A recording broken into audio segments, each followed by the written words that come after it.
ele me trouxe um tema que é o nosso comportamento diante da realidade do reino de Deus, né? Falando um pouquinho sobre realidade e aquilo que é ideal, aquilo que nós vemos ser o ideal. Ideal é aquilo que nós realmente pensamos, aquilo que nós almejamos, e nós vemos que o reino de Deus, ele é algo que nós idealizamos e conseguimos perceber ele realizado na palavra do nosso Deus.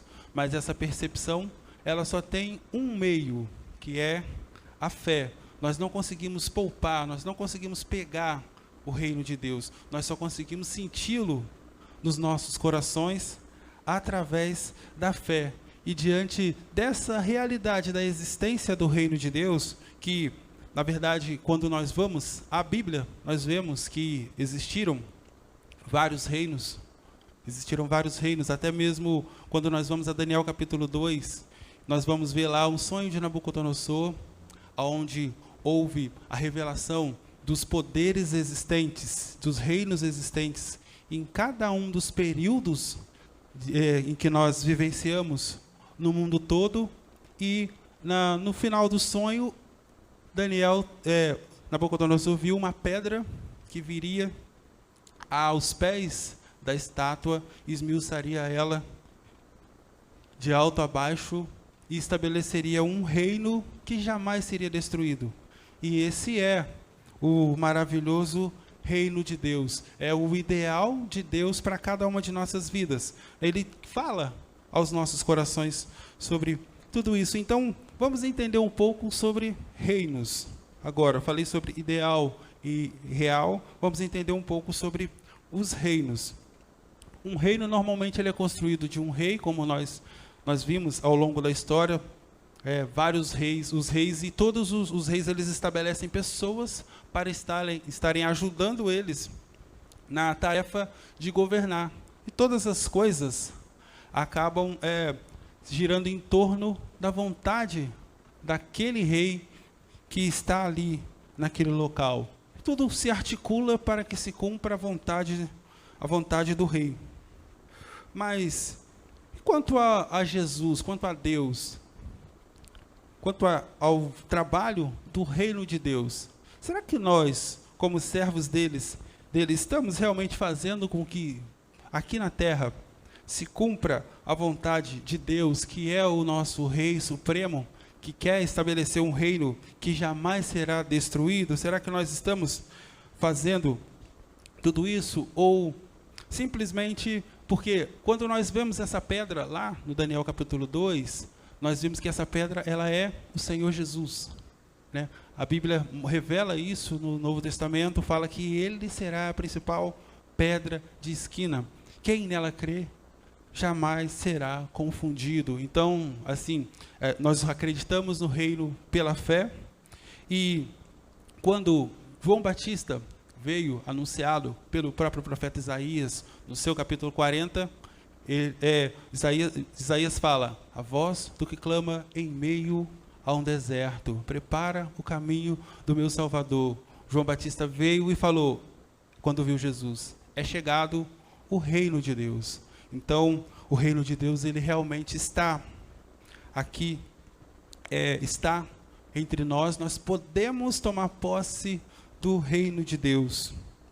E nós precisamos de aplicar um comportamento como pessoas que são realmente serventes desse reino maravilhoso, que quer estabelecer, que nós precisamos realmente fazer cumprir a vontade dele aqui.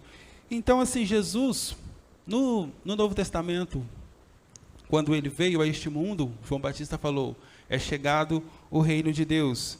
Ele inicia lá no capítulo 13 de Mateus. Se os irmãos quiserem, os irmãos podem abrir. No momento que nós formos ler, eu vou pedir para os irmãos ficarem em pé.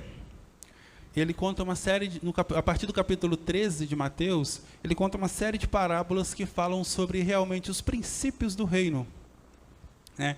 E as narrativas de uma parábola, ela é É uma história alegórica que tem uma mensagem por comparação ou por analogia, né? Essa parábola que nós vamos ler é Mateus capítulo 13, de 1 a 9, e depois do versículo de 1 a 9, e depois do versículo 18 ao 23.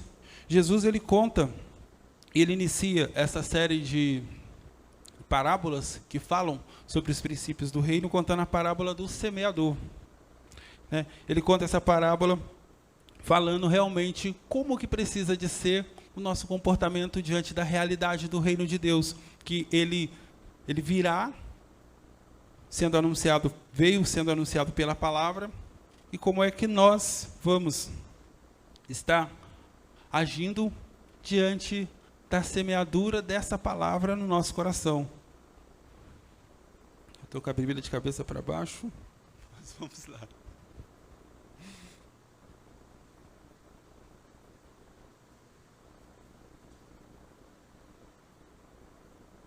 Mateus 13, de 1 a 8. Você que está na sua casa pode abrir a sua Bíblia também e acompanhar a leitura juntamente conosco. Naquele mesmo dia, Jesus saiu de casa e assentou-se à beira-mar. Ajuntando-se grandes multidões ao seu redor. Deixa eu pegar a Bíblia que está meio...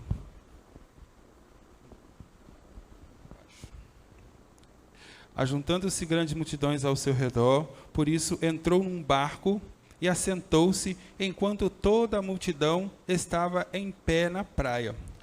E falou-lhes muitas coisas por meio de parábolas, dizendo: certo semeador saiu a semear. E quando semeava, parte da semente caiu à beira do caminho. E vieram as aves e a comeram. Outra parte caiu em terreno pedregoso, onde não havia terra bastante, e logo nasceu, porque a terra não era funda. Mas saindo o sol, queimou-se e secou-se, e porque não tinha raiz. Outra parte caiu entre espinhos, e os espinhos cresceram e a sufocaram. Outra caiu em terra e deu fruto, uma semente produzindo a 100, outra a 60 e outra ainda a 30 por 1. Quem tem ouvidos para ouvir, ouça. Agora lá no versículo 18.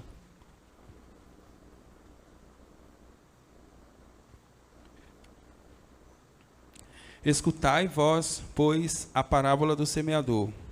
Ouvindo alguém a palavra do reino, e não entendendo, vem o maligno e arranca o que lhes foi semeado no coração. Este é o que foi semeado à beira do caminho. O que foi semeado em terreno pedregoso é o que ouve a palavra e a recebe imediatamente com alegria, mas não tem raiz em si mesmo. Antes, de pouca duração, chegada a angústia e a perseguição por causa da palavra, logo a abandona. O que foi semeado entre espinhos é o que ouve a palavra, mas as preocupações deste mundo e a sedução das riquezas sufocam a palavra e ela fica infrutífera. Entretanto, o que foi semeado em boa terra é o que ouve a palavra e a compreende. Ele dá fruto e produz 100, 60 e a 30 por 1. Deus eterno e todo-poderoso que está no céu, aqui estamos, ó Deus, diante da Tua santa palavra. Pedimos a Ti que o Senhor me use tão somente como um instrumento nas Tuas mãos, ó Deus, para trazer ao entendimento esta palavra a todo o Teu povo que aqui está para ouvir o Senhor falar, ó Deus. Que não seja eu a falar, mas que seja o Senhor a me usar tão somente como um instrumento nas Tuas mãos, ó Deus. Tem misericórdia, ouça-nos em nome de Jesus. Amém. Então, pensando agora na parábola do semeador, vamos primeiro entender quem é o semeador. Quem é o semeador? Quando nós vamos à parte B do versículo 3, nós vamos dizer que o saindo o semeador, e O semeador, nós conseguimos entender que o semeador é o próprio Deus. E Deus, a gente tem uma definição, assim, para poder tentar aproximar da nossa realidade, né?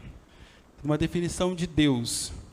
Deus é espírito perfeito e bom, que com amor sustenta e governa tudo. Vou repetir que essa frase ela é bastante profunda. Deus é espírito perfeito e bom, que com amor sustenta e governa tudo. Ele sustenta e ele governa todas as coisas. E ele é espírito. Quando nós vamos a Gênesis capítulo 1, nós vimos a Bíblia dizer: no princípio criou Deus os céus e a terra era sem forma e vazia, e o Espírito de Deus se movia sobre a face das águas. E quando nós vamos também a João capítulo 4, quando o encontro de Jesus com a samaritana, ali Jesus fala para ela que é necessário que aqueles que se aproximam de Deus o adorem em espírito e em verdade.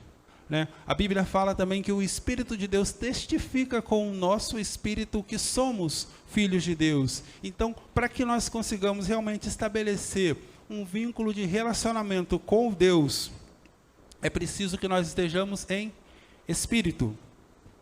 E ele é um espírito perfeito.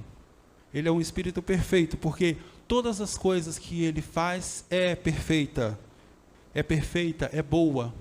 Toda boa dádiva vem do Pai das luzes, em quem não há sombra de variações. Então, e essa perfeição e esse amor que Deus faz com todas as coisas, faz com que ele sustente todas as coisas e governe tudo de maneira correta. Esse mesmo Deus é o Deus que realmente trabalha para poder buscar o homem. Por quê? Em certo momento, o homem se desviou do caminho e se afastou de Deus. Aí nós temos duas realidades: um Deus perfeito e bom, um Deus puro, mas temos um homem pecador. A Bíblia fala que todos pecaram e destituídos estão da glória de Deus. Todos se afastaram. E de igual forma, lá em Romanos a gente fala, se fizeram inúteis. E esse Deus perfeito e maravilhoso é o semeador, que usa de vários artifícios para poder fazer com que o homem retorne aos braços dele mesmo. Ele usa os anjos, ele usa os homens para se revelar ao homem como o grande governador do mundo, como o grande rei do mundo, para poder realmente mostrar: existe um reino que jamais será destruído, como nós vimos, como eu cheguei a contar de Daniel capítulo 2, onde Jesus viria e estabeleceria o reino de Deus. E Deus se fez Jesus para semear a palavra de Deus no nosso coração. Jesus, ele é o Salvador. Ele veio a este mundo, contou várias parábolas, falou de várias coisas, e o nosso coração, recebendo tudo que Jesus falou, existem várias formas que ele pode receber essa palavra, né? Deus também enviou o Espírito Santo depois de Jesus para que o homem pudesse ser convencido do pecado, da justiça e do juízo. Vimos Deus Pai, Deus Filho e o Deus Espírito Santo agindo para poder resgatar o homem. Então, podemos concluir que ele é o agente da semeadura, ele é realmente o semeador, e nós somos totalmente dependentes dele. A triunidade existe com o único objetivo de promover a salvação e espalhar o reino de Deus pelo mundo. Então, Deus, ele tem toda a autoridade, como nós podemos ver. Deus, ele tem toda a autoridade e ele tem todo o poder. Porém, apesar dele ser um Deus grandioso, ele é um Deus que ele busca cada um de nós como seus filhos. Como nós como nós cantamos na música, tudo, Ele é tudo que nós precisamos realmente. Ele é o noivo que nós estamos esperando, Ele é o pai que espera o filho voltar, Ele é o semeador e Ele é a pérola de grande valor. Então, esse Deus maravilhoso, Ele é onipotente, Ele tem o poder de criar, Ele tem o poder de restaurar e Ele tem também o poder de destruir. Ele é único, é um dos atributos de Deus, a onipotência. E outro atributo, a onisciência. Ele é ciente, Ele sabe de tudo que nós pensamos, tudo que nós sentimos, tudo que nós precisamos, Ele sabe. E Ele também é onipresente, é capaz de estar ouvindo a nossa oração aqui na nossa igreja e em todas as outras igrejas espalhadas na face da terra, que está se reunindo neste mesmo momento para poder falar, para poder ouvir Ele. E Ele está, e a eternidade, Ele é antes de todas as coisas e não tem fim. Sabe o passado, sabe o presente e sabe o futuro. E o futuro dele realmente, o futuro que Ele quer, Ele deseja para cada um de nós é realmente nós estarmos nos braços dEle. Este é o glorioso e majestoso, mas de todos os seus atributos, aquele que mais se identifica realmente com o homem é o amor, porque é o atributo que Ele comunica ao homem, que Ele transfere, que Ele passa para todos os homens.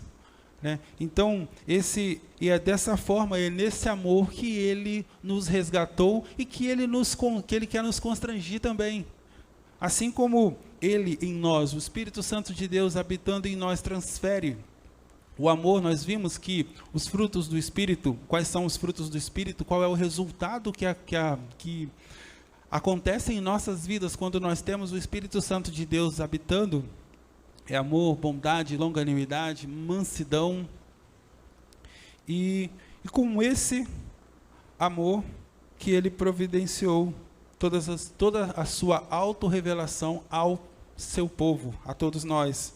Ele trouxe a cada revelação de si mesmo que fosse necessário ao homem para que nós pudéssemos voltar ao reino de Deus. Assim como nós nos afastamos, segundo o relato de Gênesis capítulo 3, ali é relatado como foi o afastamento do homem após comer o fruto da árvore do conhecimento do bem e do mal, que Deus o havia proibido de comer. Ele fez ele se revelou ao homem para que nós pudéssemos voltar aos seus braços. Porém, cada um de nós recebemos a palavra à sua maneira, se valendo do nosso livre arbítrio, a nossa liberdade de escolher. A nossa liberdade de escolher. Cada um, em cada momento, tem uma maneira de aceitar e de receber a palavra de Deus, que a todo instante tem o objetivo de convencer o homem do pecado. Cada palavra tem uma mensagem pessoal para cada um. Todas as vezes que nós vimos ao culto e Deus fala aqui, através desse púlpito, Ele tem uma mensagem pessoal para cada um de nós. Às vezes a gente vê a mensagem aparentemente totalmente evangelística, mas existe uma mensagem pessoal para cada um de nós. E como que nós recebemos ela? Como que nós estamos permitindo que ela entre no nosso coração? É o que Jesus fala através dessa parábola. E ali, no caso, no versículo 4, 19, versículo 4, 19, eu fechei a Bíblia. Versículo 4.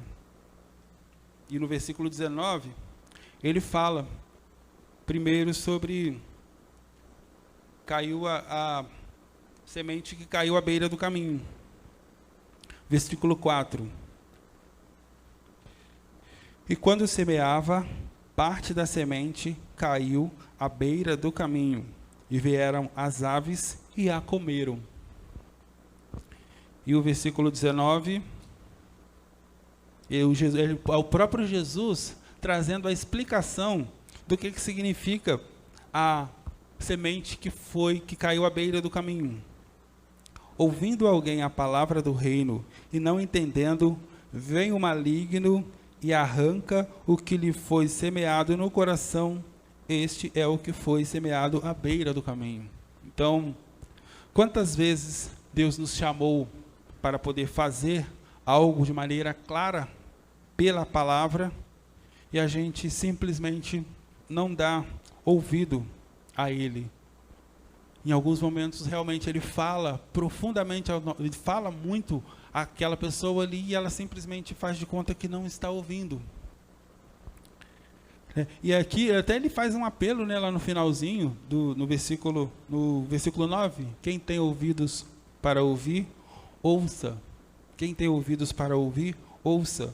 Nós precisamos realmente de vir ao culto, ouvir Deus falar e permitir que essa palavra entre no nosso coração. Sempre Deus fala individualmente a cada um de nós. Ele sempre fala de modo individual a cada um de nós. Depende muito de como que o nosso coração está para poder receber essa palavra. Como que nós estamos dispostos a ouvir. Como que nós vimos ao culto ao culto? Como que nós ouvimos Deus? Como que nós estamos lendo a Bíblia? E o segundo ponto é aquele que caiu em solo rochoso. Versículos 5 e 6 de Mateus 13. Outra parte caiu em terreno pedregoso, onde não havia terra bastante, e logo nasceu, porque a terra não era funda. Mas saindo o sol, queimou-se e secou-se, porque não tinha raiz. Versículo 20 e 21. O que foi semeado em terreno pedregoso é o que ouve a palavra e a recebe imediatamente com alegria, mas não tendo raiz em si mesmo, antes é de pouca duração, chegada a angústia e a perseguição por causa da palavra, logo a abandonam. Tem outras formas de receber a palavra. Deus fala, a gente entende tudo o que Deus falou, porém deixa a palavra indiferente. A gente não dá importância para aquilo que a devida importância para aquilo que a gente entendeu.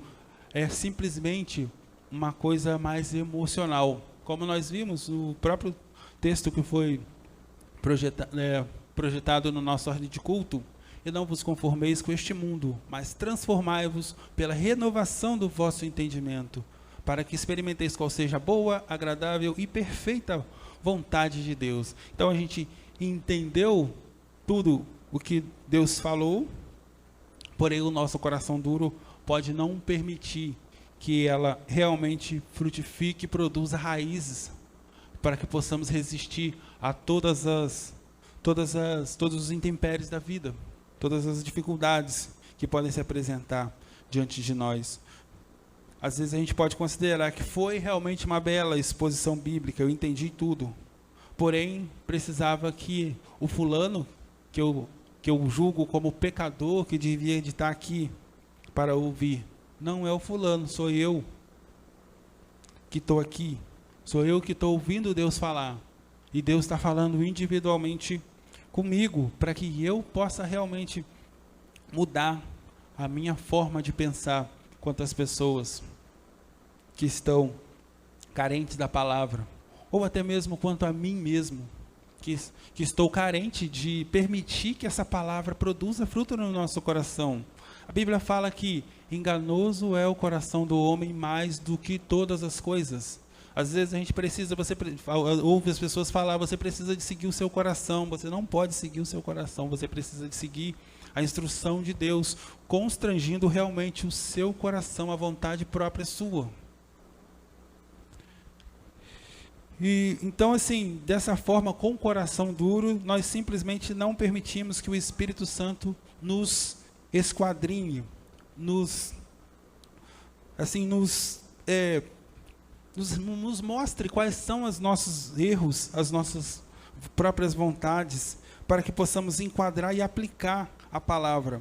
O coração se torna realmente endurecido por causa do engano do pecado, né? A Bíblia, em Hebreus 3,13, fala: buscai ao Senhor no tempo que se chama hoje, a fim de que o vosso coração não seja endurecido pelo engano do pecado. O pecado, ele realmente traz muito engano aos nossos corações, e às vezes esses enganos fazem com que nós tornemos o nosso coração duro para receber a palavra. Então, precisamos de olhar para dentro de nós mesmos e ver como que nós estamos utilizando o nosso livre-arbítrio para poder dar ouvido àquilo que a palavra quer falar com cada um de nós.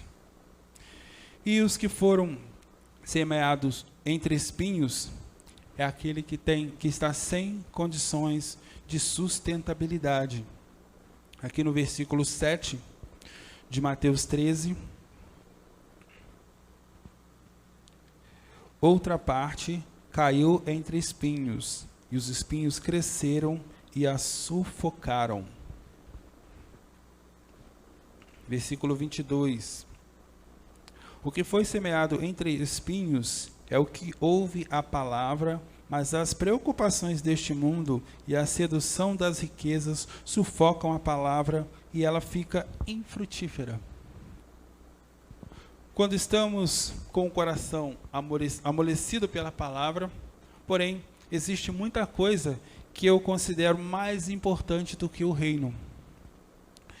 E o que seria isso? Não posso deixar de praticar aquele pecado. Eu tenho uma dificuldade pessoal para poder realmente aplicar, para poder permitir que Deus me faça aceitar e receber aquela palavra.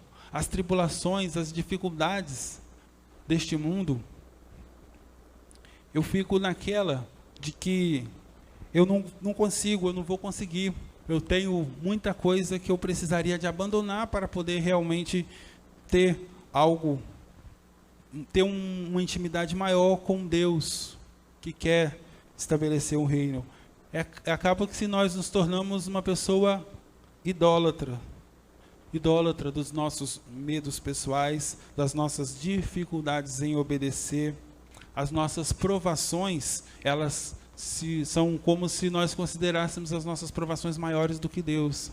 E nós temos uma música que nós cantamos muito, né? Rompendo em fé: minhas provações não são maiores do que o meu Deus. É uma declaração bastante profunda que nós precisamos de refletir e aplicar sempre nas nossas vidas. No momento em que nós estamos cantando, expressando isso ao Senhor, que essa seja realmente uma verdade ao nosso coração, né? Minhas provações não são maiores do que o meu Deus. Eu não permito que nenhum espinho sufoque a palavra de Deus que está me constrangindo contra o meu pecado. Então eu quero permitir realmente que Deus me mude, que Deus me transforme, para que no ouvir da palavra de Deus eu seja uma pessoa frutífera no reino, e nada tenha o poder de sufocar a palavra que foi plantada no meu coração, a palavra que foi semeada pelo próprio semeador, que nós vimos que é o próprio Deus. Todas as nossas ações dependem do nosso Deus. E aí tem agora o versículo 8 e 9, que é aquela semente que caiu em boa terra.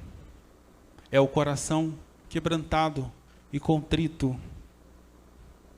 Aquele que a Bíblia fala: o coração quebrantado e contrito não desprezará o Senhor. Versículo 8 e 9 de Mateus 13. Outra caiu em boa terra e deu fruto, uma semente produzindo a 100, outra a 60 e ainda outra a 30 por um. Quem tem ouvidos para ouvir, ouça. E o versículo 23, a explicação do próprio Cristo sobre a parábola do semeador.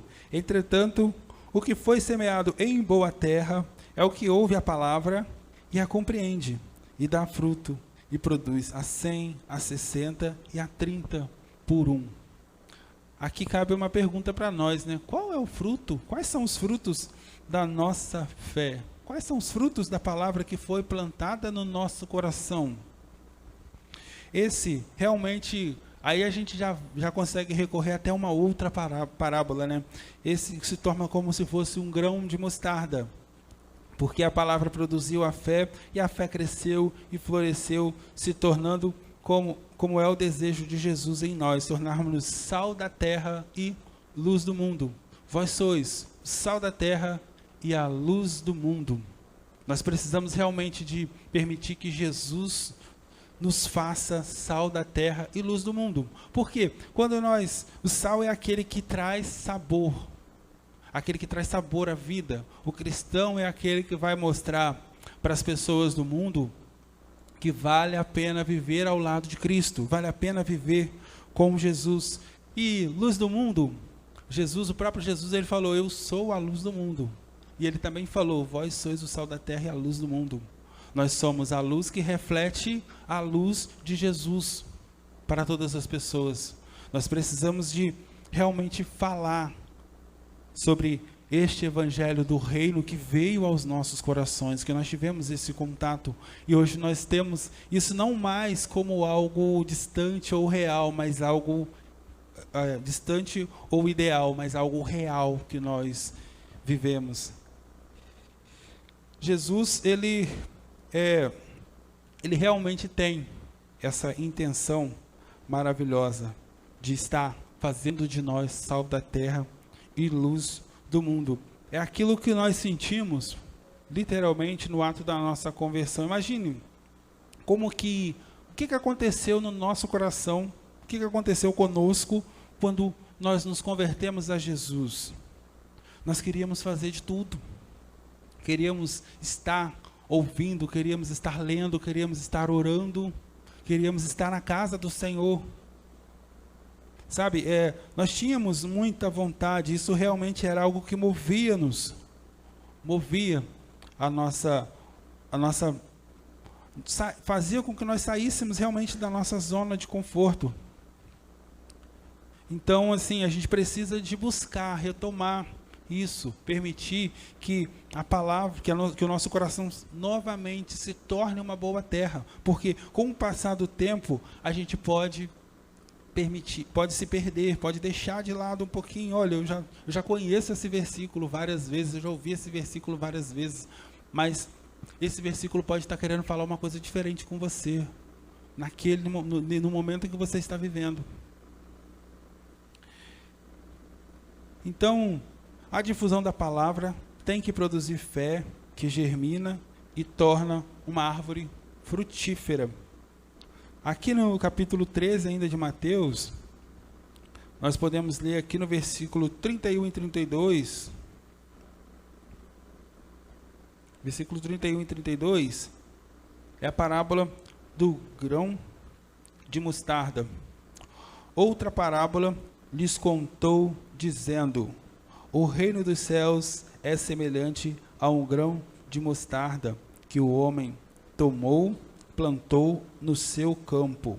Embora seja a menor de todas as sementes, ela, quando cresce, é maior do que as hortaliças e se transforma em árvore, de modo que vêm as aves dos céus, fazem seus ninhos nos seus ramos. Então, a parábola do grão de mostarda é justamente a forma que nós precisamos aplicar a palavra que está implantada no nosso coração. Precisamos de difundir a palavra para que ela produza fé no nosso coração. A Bíblia, Romanos capítulo 10, fala que a fé vem pelo ouvir, e ouvir a palavra de Deus. Quando a palavra é plantada, ela tem esse poder de produzir a fé. E aí, assim, a gente nos faz até lembrar de uma outra ocasião que Jesus falava com os discípulos: se você tiver a fé do tamanho de um grão de mostarda, você pode dizer para o monte: move-se daqui, e ele vai obedecer. Estou contando com as minhas palavras, parafraseando as palavras de Jesus, mas a ideia é essa. Então, assim, a gente precisa de ter a fé que permitir que a palavra se configure em fé, faça com que produza realmente a fé no nosso coração. Cada palavra que nós ouvimos do Senhor tem esse poder. Então, nós precisamos de permitir, não podemos deixar que a palavra do Senhor seja perdida à beira do caminho.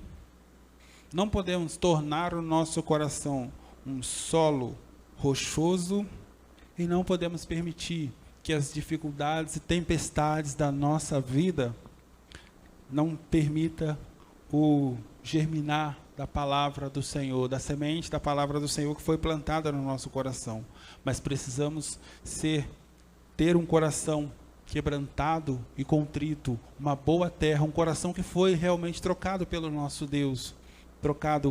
Ele retira de nós o coração de pedra e coloca em nós o coração de carne. Toda a ação que acontece não depende de nós, depende de Deus.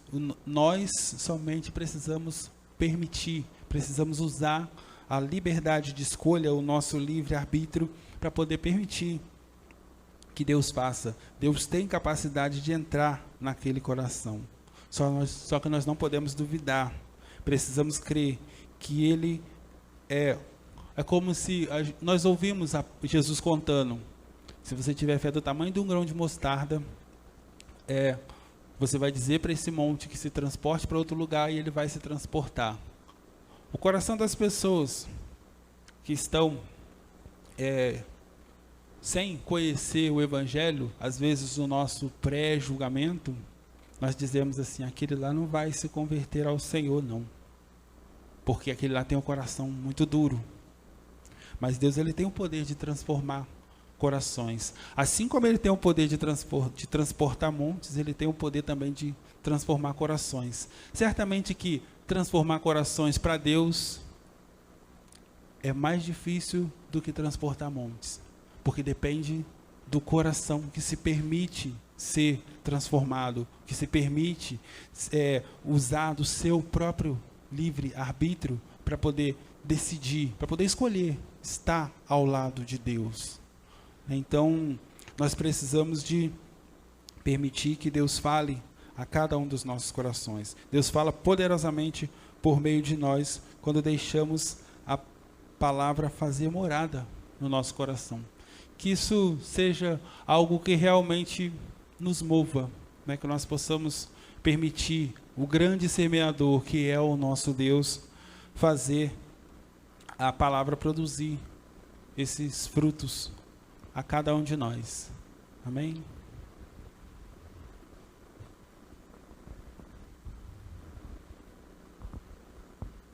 Vamos orar, pedindo a Deus para nos levar em paz. Eu não sei se alguém tem algum recado para passar. O Arison.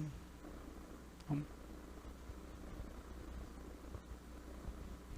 Deus eterno, todo-poderoso e santo que está no céu, aqui estamos, ó Senhor, diante de Ti, gratos, porque o Senhor falou ao coração do Teu povo, falou ao meu coração, Deus, que o Senhor faça com que esta palavra realmente germine em cada um dos nossos corações, ó Deus, que o Senhor, ó Deus, possa nos constranger a permitirmos que os nossos corações se tornem mais amolecidos diante da Tua palavra, diante do Senhor, ó Deus.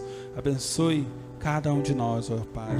Leva-nos, ó Deus, agora que nós possamos ter uma escola bíblica que fale, complete ainda mais, ó Deus, a Tua palavra em cada um dos nossos corações.